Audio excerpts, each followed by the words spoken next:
Hi, my name is Sabrina Roche. This is my science project on creating a solar cell from scratch, or solar panel from scratch. I purchased cracked and chipped grade B solar cells, as well as bus line, a soldering iron, rosin core. I repurposed a picture frame in order to use that as a frame, and I used plywood as my base. I probably next time when I do this, I will paint the plywood or the backing black in order to help with the absorption of the sun's rays onto the solar panel.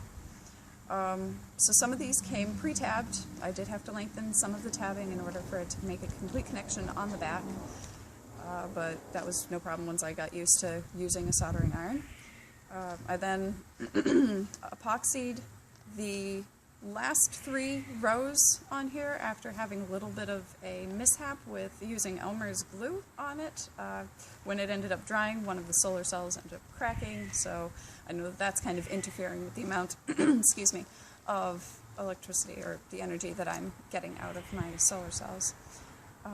They're originally supposed to put out 1.5 to 1.2 amps per cell, as well as 0.55 volts per cell, but I believe because of the low grade on this, that it's putting out less, and also in upstate New York, our winter sun is very weak, and it also took me until today to get an actual sun, because all I've seen are cloudy days for the last 5 or 6 days. So, back onto what I was doing. I cut the bus line, soldered that to the appropriate connections in order to make a complete circuit, and then soldered my positive and negative lines in order to connect it directly up to my multimeter. I was going to use a diode, but I chose not to in order to save some time on this project. So I've just connected it up there, and it's showing that it is indeed producing some sort of amount of energy.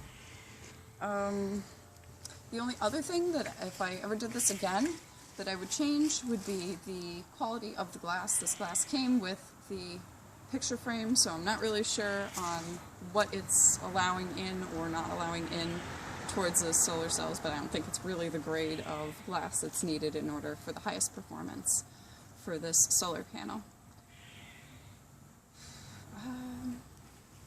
Let's see, I believe that's all there was to say about this. I enjoyed doing this, kind of stepping out of my comfort zone because of the fact that this is my first real engineering class that I've ever taken, but it seemed like a really interesting project to do, and I did learn a lot, and I'm happy about what I took away.